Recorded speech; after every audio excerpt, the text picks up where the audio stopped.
Hey guys, so I still have Greg here, and I'm going to ask him some more questions. I actually gave him some of the my Italian coffee, so he's pretty happy right now. Bouncing around. He's pretty jacked. It's got twice the caffeine of regular coffee, so he's pretty happy right now. So, I mean, probate comes up a lot for me. You know, on multiple occasions, I've had people turn to me and go, I'm just not going to sell the property if I have to do probate. So I had a person one time inherit multiple lots throughout this county, and rather than go through the probate process, he just gave up. he just gave up, and as far as I know, they went back to the county for taxes, and then somebody probably bought them, and He just waved the white flag, and that was it. I surrender, and leave me out of it. I did. I think I gave him your number, and I said, hey, you need to call somebody. Well, hopefully I didn't scare him off. No, he didn't. I know, as far as I know, he didn't pick up the phone, and you know, I was just, you know, there's nothing I can do for you. These need to go through probate before I can tell them. And anytime I say probate, people get terrified. They think it's like this, like they're going to be like It's on the trial, boogeyman. and there's going to be like a jury, and you know, Jack Nicholson's going to be yelling at him. You can't handle the. I mean, I don't help people not be scared, but understand what it means. Yeah, it's not the boogeyman. It's really just boils down to a court oversight of the administration of an estate. So somebody dies, they leave an asset just in their own name without a co-owner that has survivorship rights and without a beneficiary. Then it gets frozen, and nothing can be done with that asset, whether it's real property or personal or otherwise, without a court order. And when you got a court order, that means somebody's hiring an attorney. They're usually charging a few % of the value of these assets to work it through the system.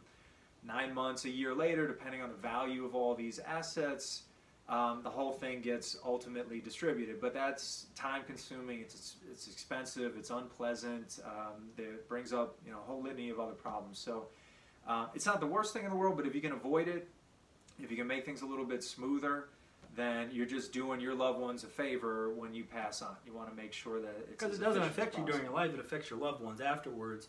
And these properties that this you know, father had acquired for his son, he couldn't do anything about it. He didn't have the money to fight to get the probate, and you know.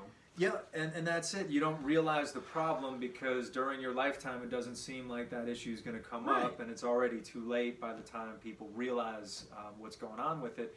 And yet, all the assets, let's say, are frozen, waiting for that probate court order, so no one has the ability to, you know, pay this off, make sure the property's insured, make sure that, you know, the lights are on for all of these things. So it can be really cumbersome, especially with out-of-state loved ones. They have to come back and forth and come out of pocket to deal with a lot of these things. Ways to avoid it usually involve having a living trust. Be the owner of that property during your lifetime. It's not good enough to just have that trust in a nice, you know, pretty little binder. That you know, I've seen people lose those trusts, by the way. All the time. They lose it. They can't find the original. Then you can't do anything with the property at all. Now you have a huge contest on your hand, or they never took the time to transfer that property into the trust during their lifetime. We call that the funding process. If you don't deed that property into the trust, or if you don't change the ownership of that bank account, then that trust is not going to work in a way that's going to avoid probate. Right. It's unfunded, and it's kind of, you've lost an opportunity, but it's too late to do that. So you wasted the money on the trust. You wasted a big part of it.